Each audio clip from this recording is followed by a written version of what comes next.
I mean, Ray Nagin is no Rudy Giuliani. We needed a Rudy Giuliani in the first few days. We needed a good governor in the first few days. And most of all, we need to have some, you talk about humility, Bill, let's have some humility in the face of nature. This was a gigantic storm. We can't assume that we're going to be able to make everything good right away. I can't imagine that Rudy Giuliani could have done a single thing without support from the federal government. Maybe he would have had some buses there to evacuate people. In the city. Ray Nagin never left New Orleans. He's in the city begging for help, and help didn't come. Ray Nagin was incommunicado for almost 3 days because his phones failed. He didn't even have a system. Phones failed in New York, too. Well, Firefighters but couldn't Rudy talk Giuliani to each other got to where he needed to go. Either. Jim, calm down. Calm down. You began a sentence a little while ago with it's not a surprise. It shouldn't be a surprise. It shouldn't be a surprise that rich white men don't care about poor black people, period. So they're not high on their list. They're not high on their list. George, they're not high. George, they're not. That's I don't nonsense. care if you love me or not. That's they're nonsense. not high on the conscious or the subconscious list of those people who are in charge of things in this country. The owners, forget these foolish elections. The owners of this country don't care about the poor in general. The owners of this country. What are we going? What, is this Karl Marx talking to me? The owners of this country are the voters of this country. You're wrong about that, my friend. Aren't the owners of this country the voters in this country who elected George Bush? No, they're not. Listen, politics, these elections are a charade. It is a charade. Oh, okay. It is, they are meant to... Well, I'll tell you, listen, just listen for a minute. Learn a little something.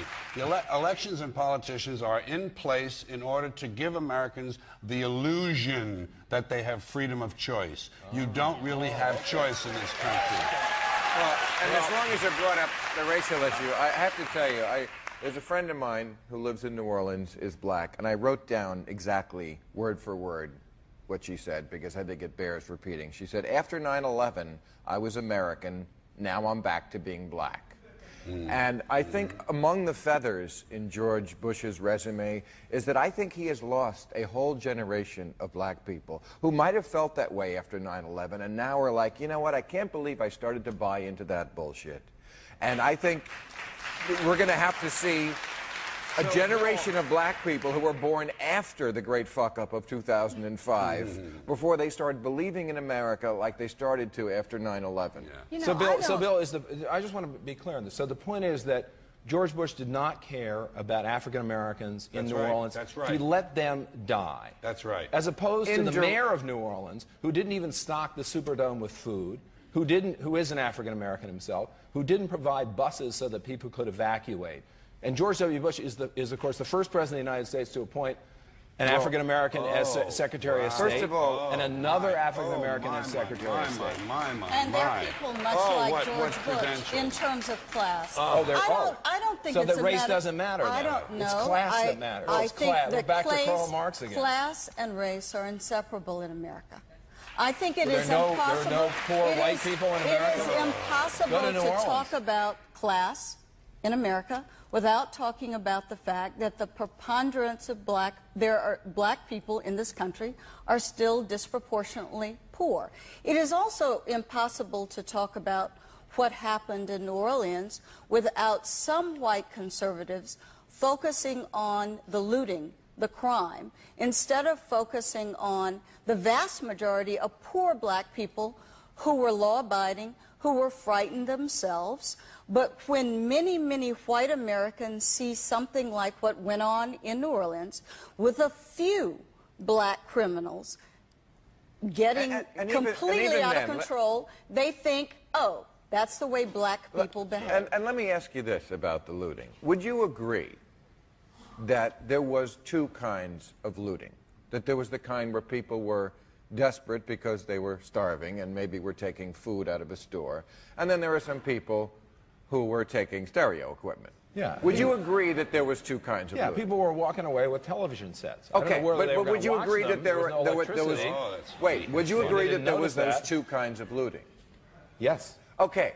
Well, then is it not wrong for the president to issue an ultimatum that there was zero tolerance and thereby encourage his right-wing flacks in the liberal media to go ahead and say this gives us license to suggest that we shoot people on sight, as if in the middle of this crisis where so many people are dying already, what we need to do is shoot Tyrone because he's getting out of Circuit City with some soggy tweeters. And I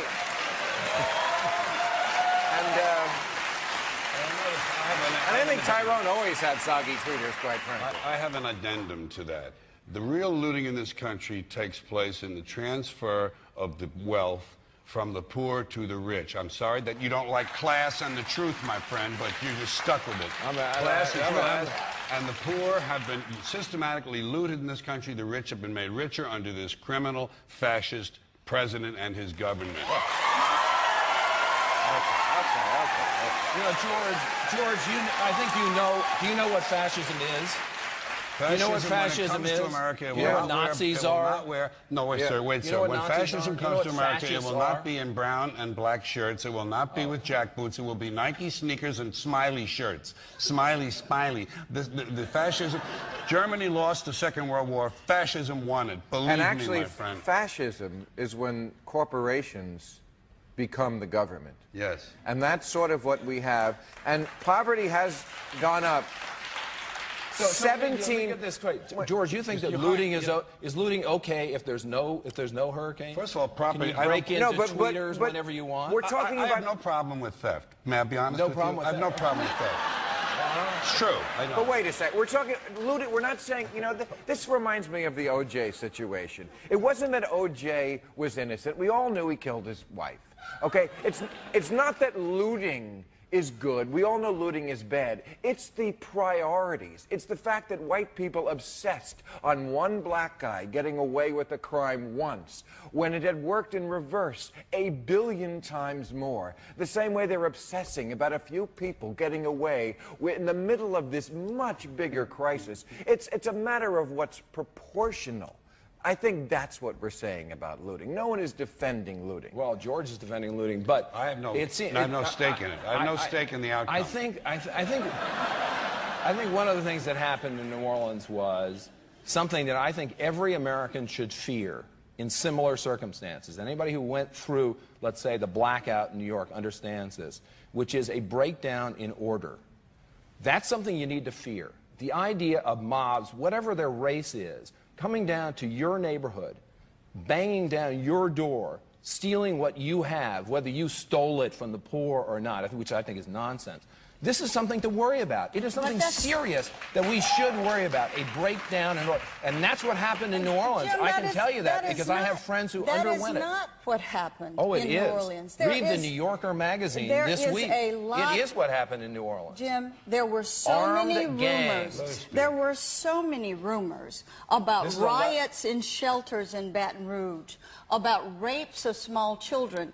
Even the police chief in Baton Rouge was moved to stand up and tell his citizens who were frightened to death. They're standing 3 hours in line in front of a gun shop to buy guns because those thugs from New Orleans are now in our city. It didn't happen. Much of what you believe happened didn't happen.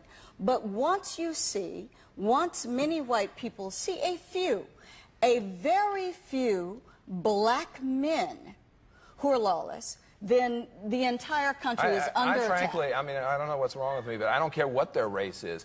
If they are banging down doors of houses, if they are burning, if they are looting people's houses, they ought to be stopped. Excuse me, but what's so nutty about that? That seems like the most obvious. When you say, I don't care what that is always what these kind of commentators say. I don't care what their race is, as if things were even to begin with. Bill O'Reilly and his ilk are saying things like, you know what? If you just would have gotten an education, you wouldn't be in this situation. Yeah.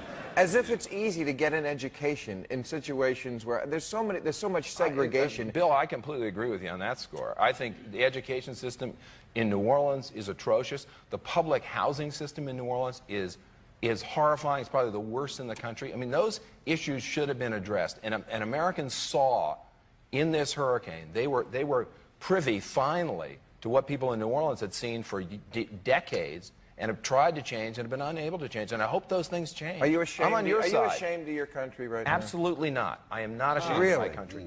Absolutely not. In fact, I find The cover of The Economist magazine, which I generally like, this week says the shaming of America. I think that's despicable. Why is I think this America has responded what would very